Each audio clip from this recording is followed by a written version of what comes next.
I was disqualified from Horse of the Year show because I broke a rule. This is the last time I'm going to talk about it. You guys love some drama, so here it is.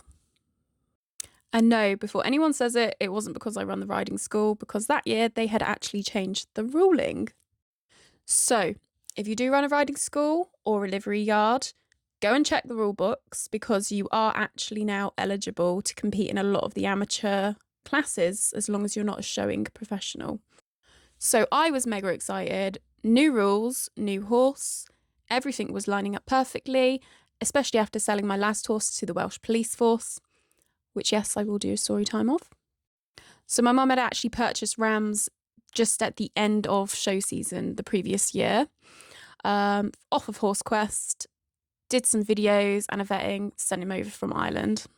And that is mainly how we've bought most of our horses over the years. Don't knock it. We love an Irish pony.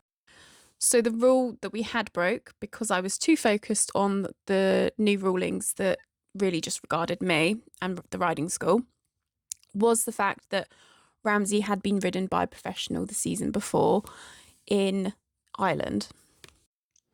And unfortunately, that meant I was no longer eligible to compete with Ramsey in the SEIB series. So SEIB rang me, said someone had dobbed me in, basically, even though I didn't even think there was anything to dob me in about. But she rang me, and I honestly felt so bad for the lady on the phone.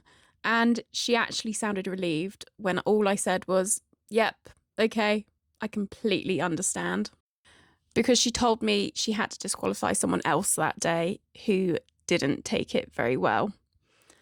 So this is just the reminder that it's not their fault, because a few comments have said they did the same thing to them.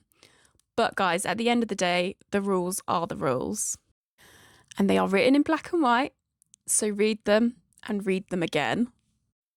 The good news is we still managed to qualify for Royal International, London International and Horse of the Year show that season, which I am obviously unbelievably proud of, because never in a million miles did I ever think we'd actually do that.